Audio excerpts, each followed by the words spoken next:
Welcome to Behind the Smokescreens, where we give you a raw and unfiltered look at what it's like to run a business as young entrepreneurs.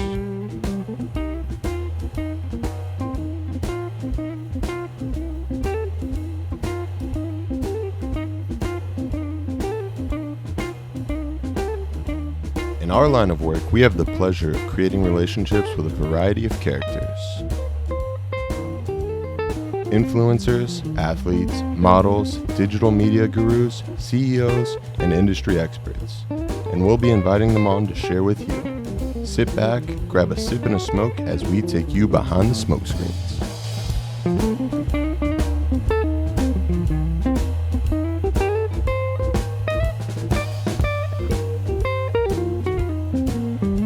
God, I wish I brought my shades. I thought about it too. I was like, I need my shades. I took mine out of my purse. We should have all worn shades.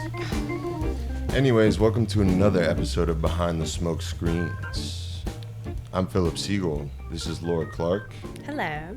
This episode is brought to you by McDonald's, Ice Age Management. We have a delicious iced coffee here today. A little pick-me-up before the show. Buzz, buzz, buzz. And we're joined by a good friend, special guest, Fly Sam Fribush of the Sam Fribush Trio. Welcome on. Thanks for coming on. Glad to be here. It's my pleasure. How do you like that iced coffee? Well, iced coffee is delicious. Hey, look, when you're on the road traveling, Like you do? Mm-hmm. sometimes you just got to be grateful for that fast food, Gets you through the day. Beautiful. I wish it came with a Big Mac. Ooh. We'll get you one. All right. We got the hookup. Ice Age Management. We can make that happen. Wonderful. Everybody loves a good hookup. Am I right? Sure. Let's get started. Let's get started.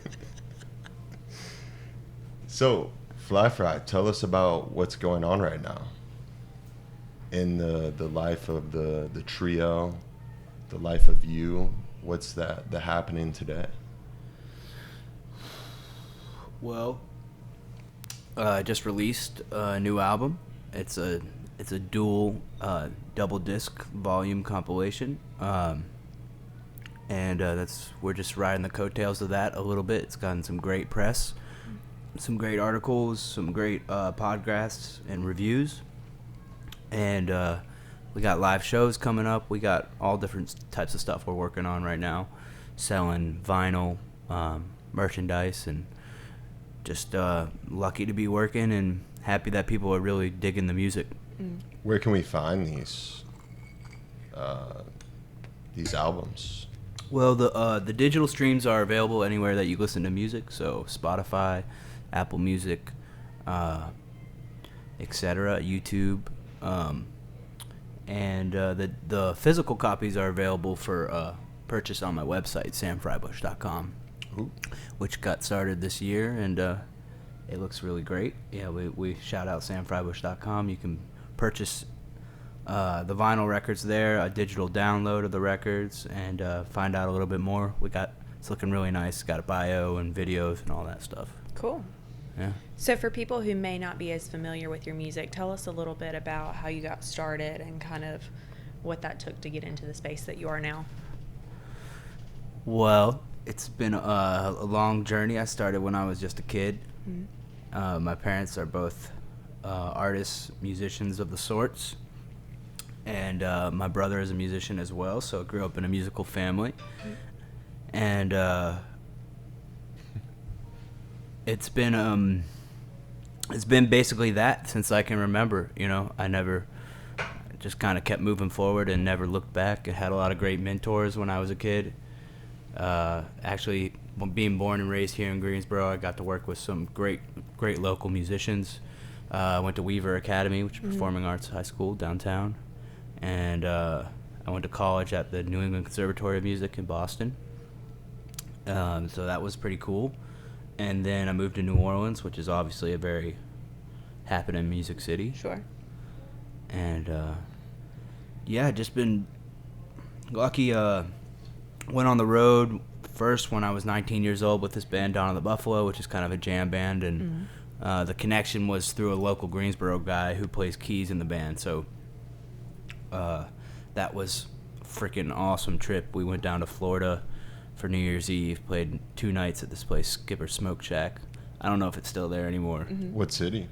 I think it was outside of Tampa Bay. Nice. Beautiful. And then we went to Key West from there for like 3 or 4 nights at this place called the Green Parrot, which, if you've been to the Key West, it's like the destination spot for live music and just a great club, really great atmosphere. The band is basically like on the floor. It's a really small place, and it's just super nice Key West vibes. And then went up from there, went up the Florida coast, stopped in this place called the Funky Biscuit, another great local bar in Florida, and yeah. So that was your first tour? First tour on a tour bus, yeah. And what was that experience like? It was being with the crowds and traveling with those guys. I'm sure you were the youngest. Yeah, I was 19 years old. It was a very eye-opening experience because I was just subbing, and the band that I was working with has a large catalog of music, and there was not a set list or any sort of like, oh, wow, here's the songs we're gonna do, blah, blah, blah. So it was a lot of just. That's a lot of pressure. Yeah. I mean, the pressure they're now they're some of my closest friends, and I've continued to work with them since, and I feel so much, at this point, like in terms of the music, it's just like it couldn't be more comfortable because there's an understanding of what they expect, and I've flown out to Pittsburgh or New York City or whatever to play shows with them, and it's just we've built a really great relationship, and I love being able to just be like fly in for a weekend here or a week there instead of being in the band full time, because it allows me to do other stuff. Sure. And that's a grind. Yeah, the traveling, I mean, I miss it dearly right now. It's been 375 days since we've been back on that hustle. But oh yeah, every day is a grind. What we do is, if you're fully committed to this music thing, or music or arts in general, then it's no easy walk in the park. So from that first tour, is there anyone on your album that was with you on that tour, or are these all new faces to you?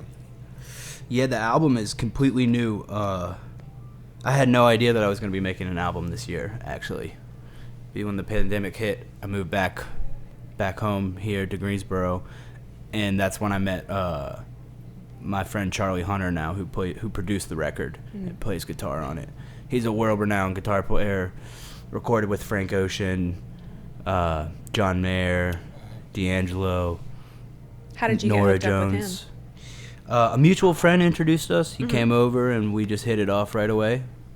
And he's been a real kind of a mentor towards me and just a great friend.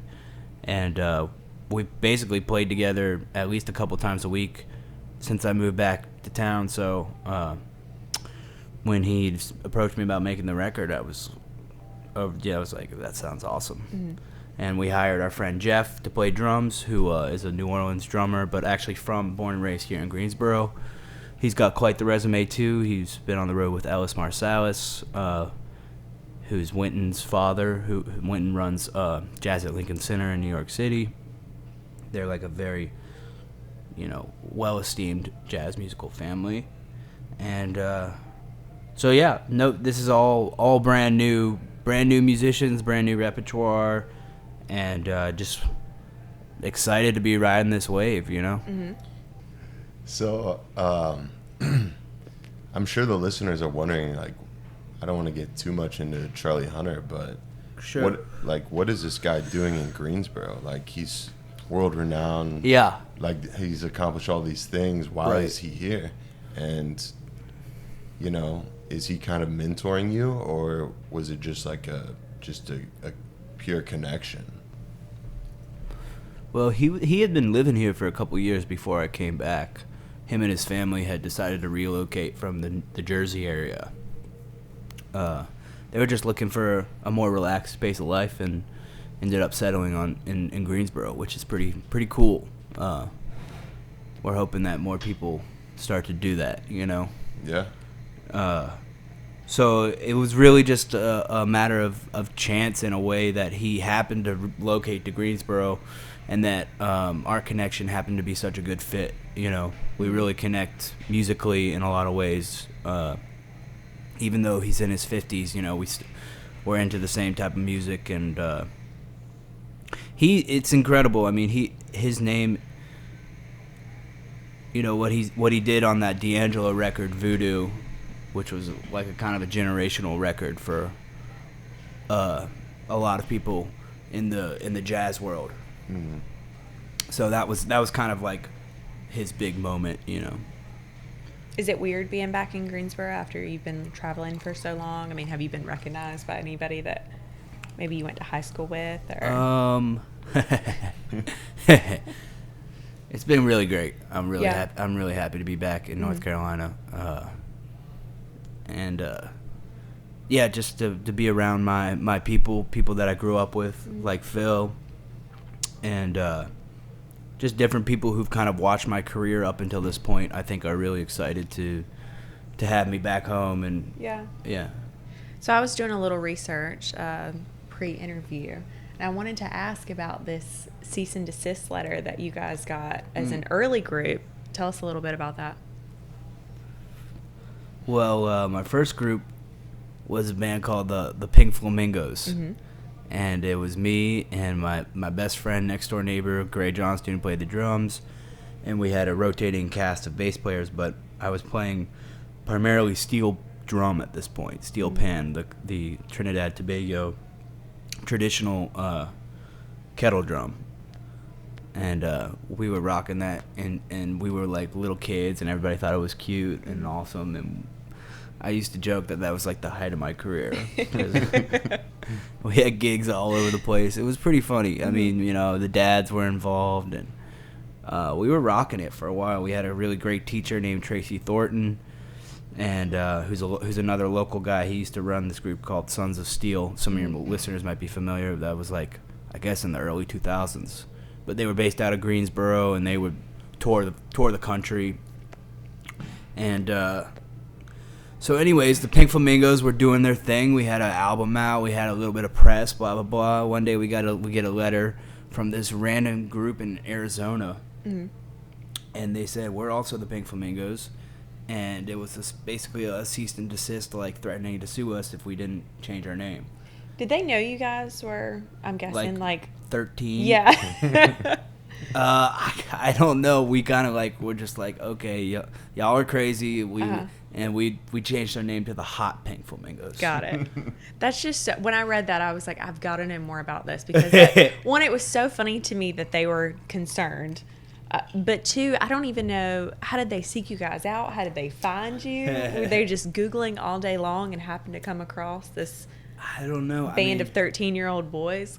It's pretty funny. It's pretty ironic. I mean, you know, I think a lot of those groups have like attorneys whose job it is to just sort of do that sort of thing. But it's pretty ridiculous. I mean, they were just basically a run-of-the-mill entertainment group. Yeah. And They said shut it down. They were a little scared of us or Sure. something, you know.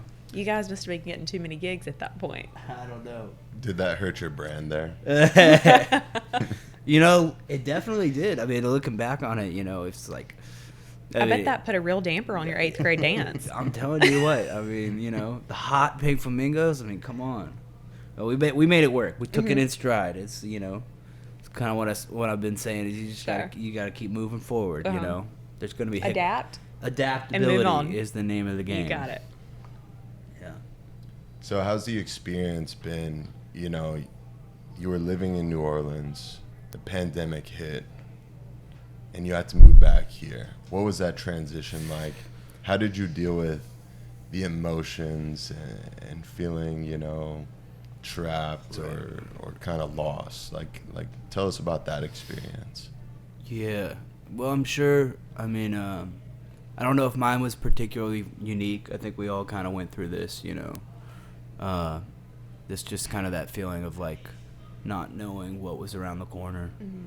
And, you know, when I moved when we got in the car and came back here from New Orleans, we thought we were going to be back for a couple weeks. Sure. To be honest with you, I mean, we had at the time in New Orleans there was like National Guard walking around. It was like this was like the first couple weeks when everybody was like, what's going on, Yeah. you know? And in New Orleans there's the I-10 bridge, which, you know, connects you to the other side of Lake Pontchartrain, and we were like, had this thought like, okay, if they shut down the bridge, we're gonna be stuck on this, you know, in New Orleans. We didn't know if, like, you know, the grocery stores were starting to, like, the bread was flying off the shelf. So the first couple weeks, you know, getting back here was just like, okay, we're just gonna come home and, like, let's see how this thing kind of, you know, goes, and that just it did what it did, and it lasted, and it's been a year, and you know, it's in a lot of ways it's been really great. I've been really happy to be back. So there's been definitely hard. I miss my friends. I miss, you know, a lot of things about New Orleans, the musicians, the social life, all the great work and fun we were having. But just kept moving. Built a little studio here in Greensboro, and we've been just blessed to keep working, you know.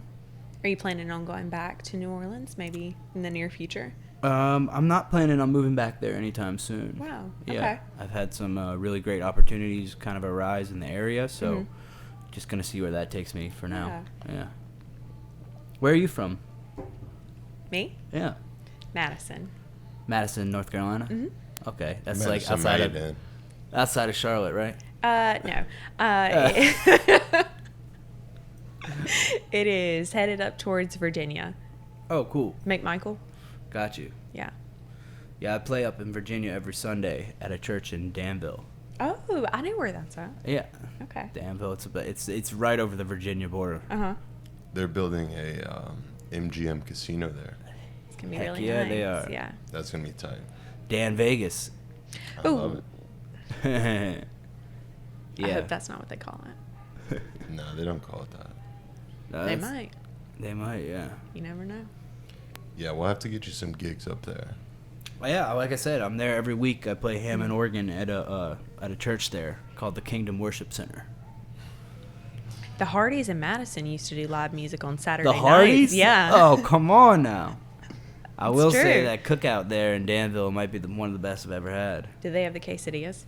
They have the quesadillas, and I don't know, something about when they charge my credit card, it says it goes through McDonald's. So, shout out McDonald's.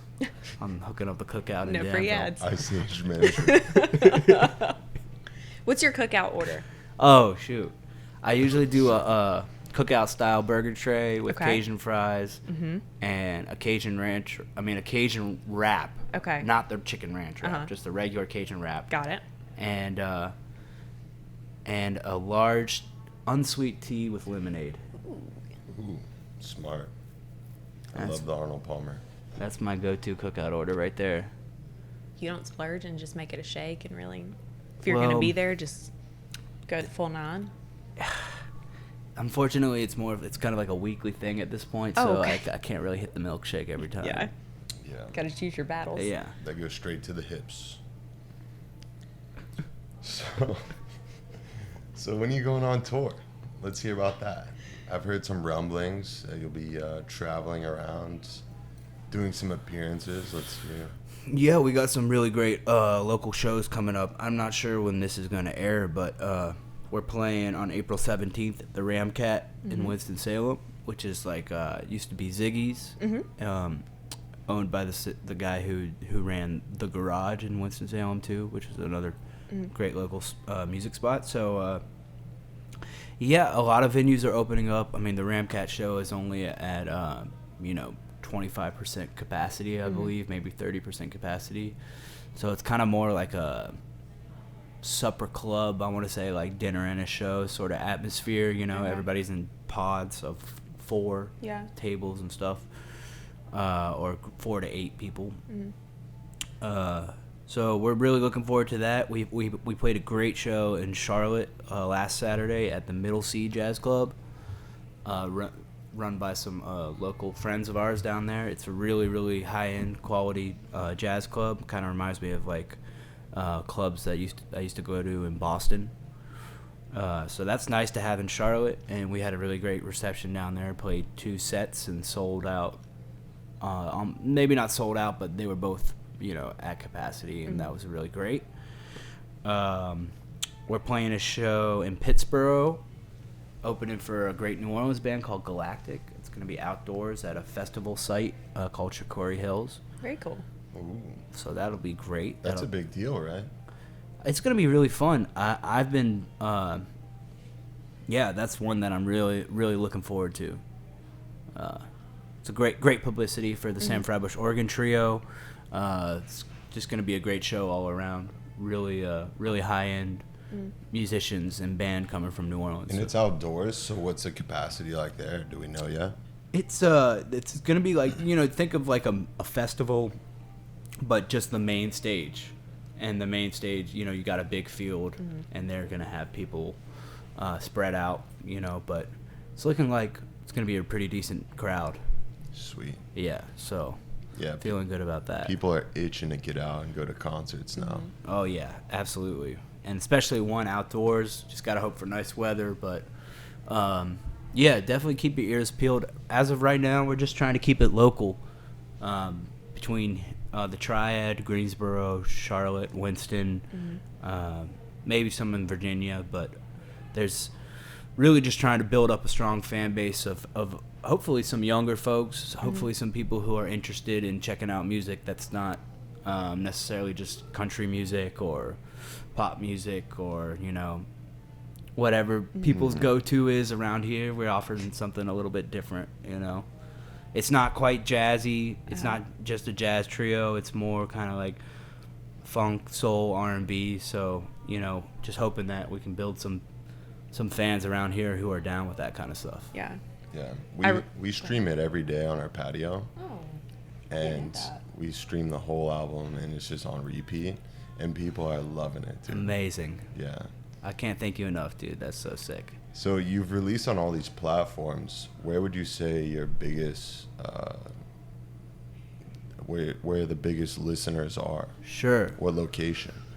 So we, it's pretty cool if I can go into the analytics on Spotify, and it's very international. We have listeners like all around the world. Our biggest city is in Paris. We have like over 3,000 unique individual listeners in the city of Paris alone.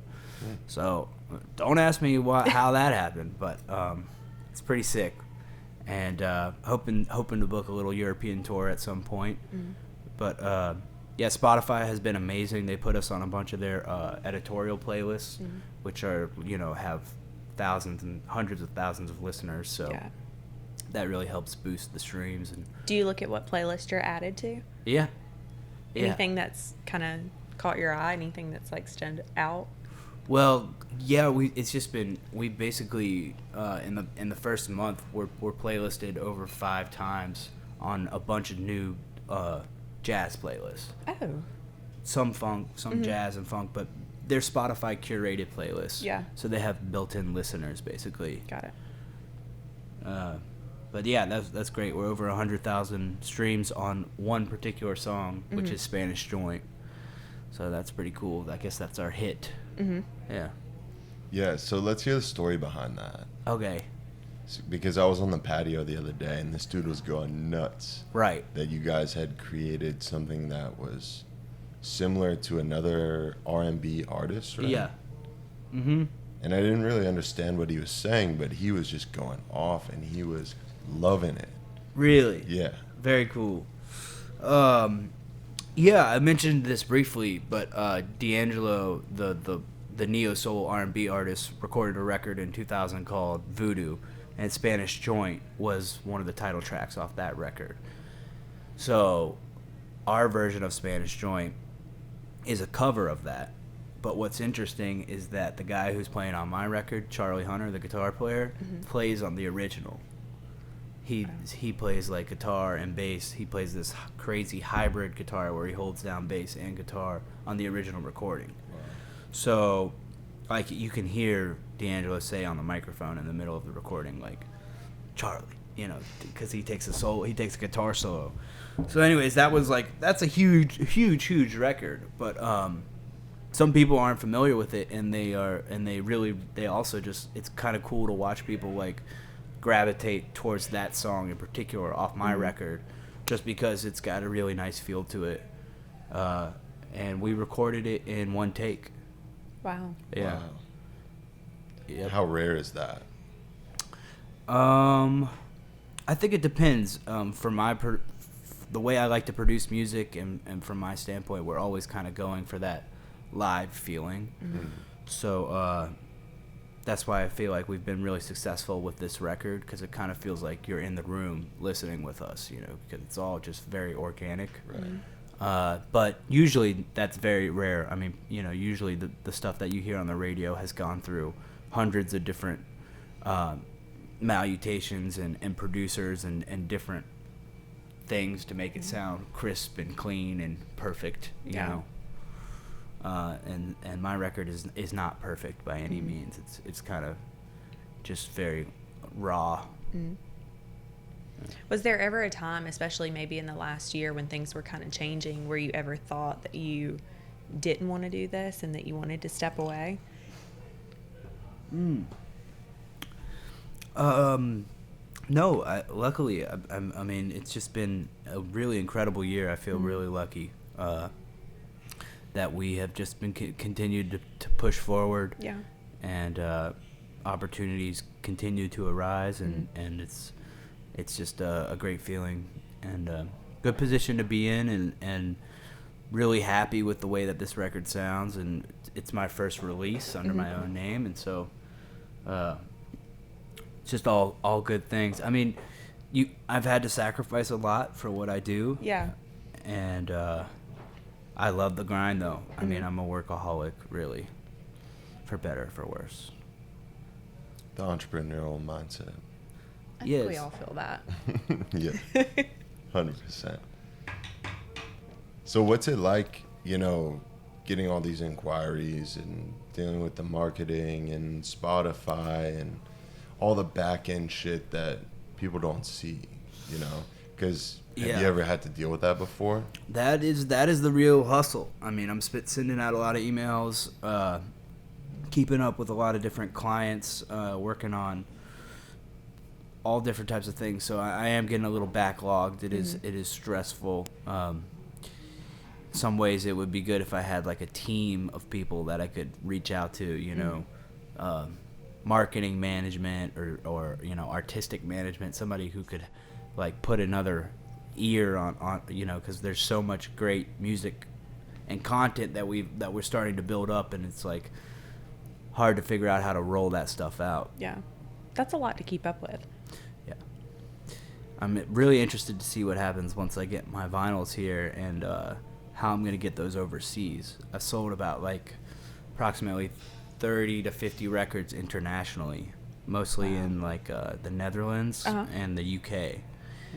And shipping is going to be expensive. Yeah. I can see that. You didn't calculate that into the cost? First, on Squarespace, it doesn't allow you to charge shipping. This is what a team is for. I'm telling you. I mean, look. This is where you come to us. I've been coming to Phil. Look, that's why. I always come to Phil when I have these sort of questions, you know. But yeah, usually, you know, there's a big artists release their music through a record label, and the record label has a huge team put in place to do all this sort of stuff, marketing and PR campaigns and all, you know, it's a whole chain of people. So another unique aspect of what we're doing is we've released it all ourselves. Yeah. And I think that's just where we're at right now in 2021. And everybody just, you kind of have to be a one-man show, you know. So I just try to keep my head up and, you know, and keep, what's the difficult thing is staying creative through that whole process, you know. Like block off a couple hours for administrative, entrepreneurial, whatnot, making sure the business is running, and then, at least a couple hours a day just playing my instrument. Yeah. And recording and writing new music, and, because I have to put something else out pretty soon, or, my listeners are going to lose interest. Yeah, you got to strike while the iron's hot. Yeah, totally. You have to keep putting stuff out, and the name of the game now is singles. A lot of artists are releasing just single songs instead of albums, because the way the algorithm is set up is that you can push a single through Spotify's platform, and hopefully get it playlisted, like I was talking about some of our songs are. You have a better chance of getting a single playlisted rather than a whole record. Sure. That makes sense. Yeah. Especially after you've already been on the playlist before. Yeah. So they'll recognize you. This is what, we hope that's what happens. It's a crapshoot. I mean, it's all kind of new for me, you know? I mean, and it's just trial and error, and luckily it's been going great so far, and we're just gonna try to keep that momentum going. So what's your favorite music to listen to? Good question. I'd say my favorite decade is the 70s. I really like music from the early 70s. So anything like, kind of funky, soulful from that era is usually high up on my playlist. But I really listen to so much. I have so many different things that I'm working on. I do recording and mixing as well. So I work with a lot of different artists, songwriters. I have a lot of roots in folk music, in country music. So, which is kind of interesting. It just happened to be that way because my parents were both folk musicians. So that's just like this weird world that I'm also a part of, because I play fiddle and banjo as well. So it's just got to do a whole bunch of different stuff. So I'm not partial to one type of music, but yeah, I really like old soul music. Okay. Right now, that's what's on my playlist. We play 70s hits in the retail, and it makes everyone so happy because it's just a happy time. It's a great decade. Yeah. It's a great decade. Upbeat music. There's a lot of crowd pleasers in that era. Absolutely. 100%. It's real music. I mean, all the recording from the 70s, they're still using a tape player. There's no drum machines yet. There's no really crazy fancy production. All of it is done to reel-to-reel tape recording. And they were really trying to write good songs. Yeah. And it's interesting how that comes back around. I can remember being 8, 9, 10 and my parents listening to stuff that at the time I was like, this is so annoying. Yeah. And then now I know the song and I could quote it every single word and actually enjoy listening to it. Yeah. And it's now like a fond memory. You know what I mean? Absolutely. That comes back. That's what music is. Music is memories. Yeah. It's it makes you feel nostalgic. It brings you back to that whatever that feeling was when you were, listening to that song on the beach or having that drink or eating that meal or it's like the senses. We're on Havana Phil's patio. Or on Havana Phil's patio. Man, I mean that's the coolest right there, man. Yeah. To have that music out there bumping, it's like it's awesome, Now, were you guys friends in high school? Did you grow up together, you said? Yeah. Okay. Oh yeah. Absolutely. Lots of good memories. Absolutely.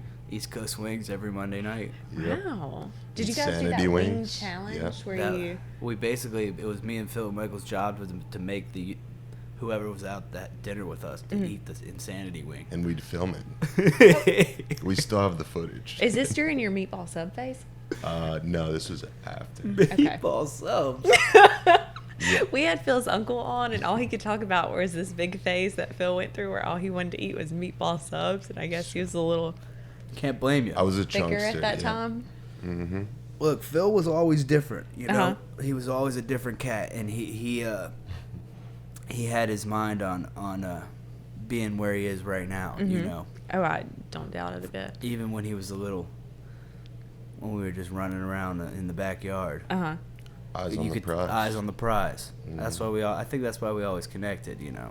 Yeah. That entrepreneurial mindset.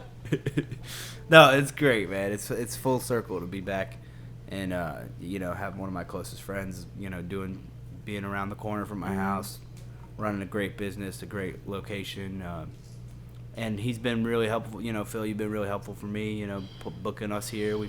I'm basically, I will say, the musical director at Havana Phil's at this point. Yep. So we've had a lot of fun. Had some great events here. Awesome. Yeah. What's your favorite spot back in Greensboro? Oh, this takes the cake, hands down. That's okay. You don't have to say that if I'm you don't want serious. This is the nicest lounge bar atmosphere You heard in it here. Greensboro. You know, Greensboro is a developing place. I'm doing a weekly event now at Elm Street Lounge on Wednesday nights. Oh, Shout that's out. awesome. Yeah, the Sam Fribush. Free ad. No free ads. The Sam Fribush this is not a free ad. This is the Sam Fribush Organ Trio is playing every Wednesday night at Elm Street Lounge. We got a little jazz thing going there, so just trying to build the community, show people in Greensboro that there are some other options in terms of music, and like I mentioned before, just really trying to like build some fans here, build kind of like an organic following of people who are my age, who, you know, might not have been exposed to jazz or might not, or think like, you know, oh, I don't like jazz or whatever. You know, come check us out, and it might surprise you. So Greensboro has a huge music scene. UNCG is a large music school. Lots of local business owners are heavily involved in the music scene. the Double arts. S. Yeah. Well, unfortunately, it's not really true. I mean, unfortunately, UNCG is a great music school. There are an abundance of really talented artists in the area, but the vision for music here in the city is kind of off base. It's kind of like, you know, the new Tanger Outlet Center. I mean, not Outlet, excuse me. The new Tanger Performing Arts Center. I say that too. Is wonderful for what it is, but it's not. That's attracting a different type of crowd. It's not based for Greensboro, I don't think. That's I mean, Broadway.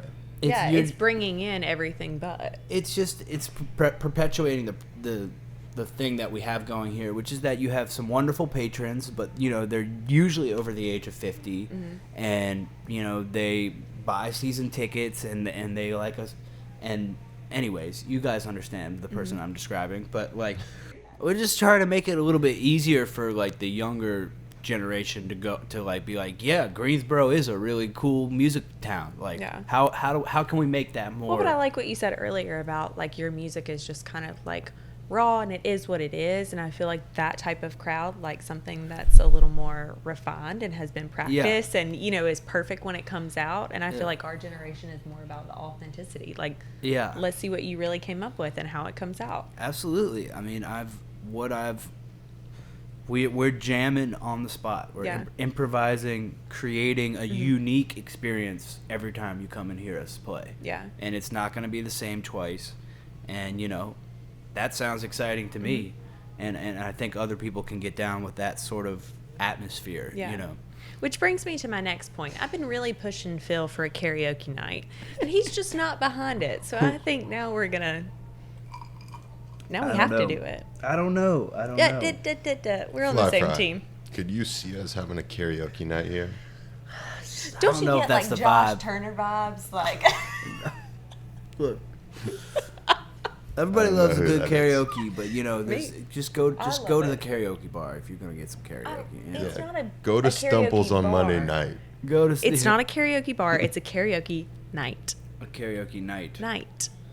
It's like a test run. Okay, we'll let you spearhead that initiative. I have one karaoke song, and I have no talent, but a lot of charisma. So, well, I'll mention you got to play to your set strength. it up and mark it in, and we'll make it happen. If you sing, Sam and I will put it together. It's not happening. I would be interested. Maybe some of your listeners could comment or something. But one idea that I've thrown out is having a party in the parking lot. Okay. and maybe we could throw in karaoke. But I'm thinking like a live band, a couple live bands in the throughout the day. It's karaoke with a live band. Well, maybe karaoke will happen like, I don't know, like 11 o'clock before anybody gets here. But So, actually, we're going to be having Everybody leaves. we're going to be having a huge event here June 10th. Awesome. So clear the calendar. You'll be our headliner. Sweet. And we're going to have tents out in the parking lot. We're going to have valet parking. Wonderful. It's going to be a huge event. Well, y'all heard it here. Definitely come out to that. That's going to be a great time. Mhm. Great time. Some drinks, maybe out in the parking lot, some food maybe. Yeah. We're going to set it all up. It's going to be beautiful. Ooh. And maybe we'll have karaoke at like 10 a.m.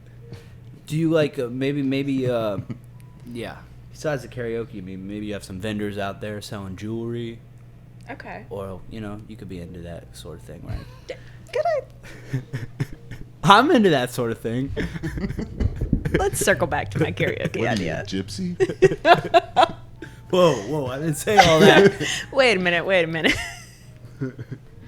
How's things been for you with the COVID and stuff? What were you doing before Me? the pandemic? I started a new job about a week before COVID really took full effect.